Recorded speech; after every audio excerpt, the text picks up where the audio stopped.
আসসালামু আলাইকুম। হ্যালো বন্ধুরা, আশা করি সবাই ভালো আছেন। আলহামদুলিল্লাহ, আমিও ভালো আছি। তো আবারও চলে এলাম আপনাদের মাঝে নতুন আরেকটি রেসিপি নিয়ে। তো বন্ধুরা, এখানে দেখতেই পাচ্ছেন যেখানে দুধ আমি নাড়ছি, সে দুধটায় ছানা কেটে গেছে। হঠাৎ করে দুধ জাল দিতে গিয়ে দেখি যে দুধে ছানা কেটে গেছে।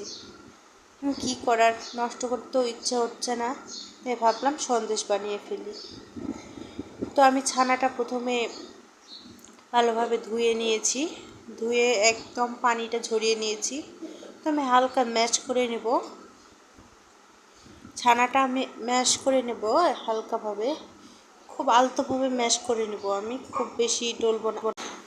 তো বন্ধুরা, এই তো দেখতে পাচ্ছেন আমি ম্যাশ করে নিচ্ছি।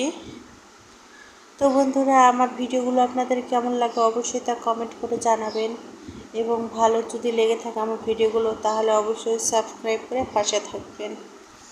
তো বন্ধুরা, এই তো দেখতেই পাচ্ছেন আমি ম্যাশ করে নিয়েছি ছানাটা। ঠিক কীভাবে কী রকম করেছি দেখতেই পাচ্ছেন আপনারা। তো এখন আমি চলে যাব আবারও রান্নায়।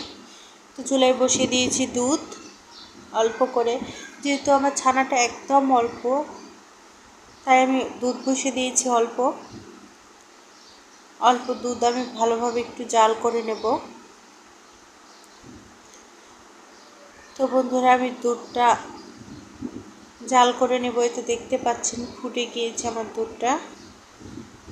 তো আমি এখন চিনি দিয়ে নিব। আপনারা যেমন মিষ্টি খেতে পছন্দ করেন সেই মতো চিনি নেবেন। আপনারা এখানে গুঁড়া দুধও ব্যবহার করতে পারেন, চিনির সাথে গুঁড়া দুধও ব্যবহার করবেন, যদি পারেন তো করবেন, তাহলে অনেকটা সুন্দর হয়। তখন জাল করে নেব। তো বন্ধুরা, দেখতেই পাচ্ছেন আমি ঠিক কী পরিমাণে জালটা করেছি। তো আমি এ পর্যায়ে দিয়ে দিলাম ছানাটা। এখন ছানাটা দিয়ে আমি ভালোভাবে নেড়ে চেড়ে নেব। এখানে কিন্তু অনবরত নাড়তে হবে, নাহলে কিন্তু লেগে যাবে। যেহেতু আমি এটা পাতিলে বানাচ্ছি, আপনারা যদি ফ্রাই প্যানে বানান তাহলে কিন্তু এভাবে খুব একটা লেগে যাবে না, তারপরও লেগে যাবে, কিন্তু আমার পাতিলের জন্য একটু বেশিই লেগে যাচ্ছে। তো বন্ধুরা, এটা আমি নাড়তেই থাকবো, লাগতে দেব না, লেগে গেলেই কিন্তু পুড়ে যাবে। তো বন্ধুরা, এই তো দেখতে পাচ্ছেন আমি নাড়াচাড়া করতেই রয়েছি। তো এই পর্যায়ে আমি নামিয়ে নেব। তো বন্ধুরা, দেখতে পাচ্ছেন আমি একটা ফ্রিজের মাঝে নামিয়ে নিয়েছি, এবং সুন্দরভাবে বসিয়ে নেওয়ার জন্য আমি একটা চামচের সাহায্যে বিছিয়ে নিয়েছি।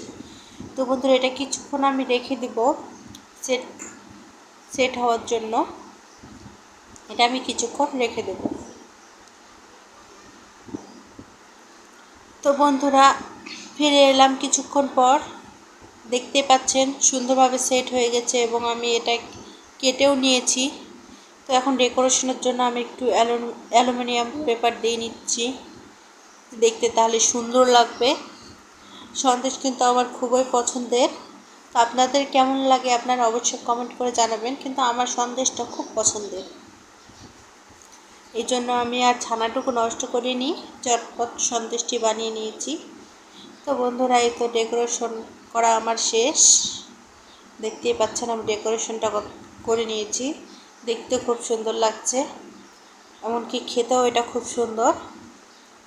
তো বন্ধুরা, আজ এতটুকুই, দেখা হবে আবারও আপনাদের মাঝে নতুন আরেকটি ভিডিও নিয়ে। আজকের মতো আল্লাহ হাফেজ।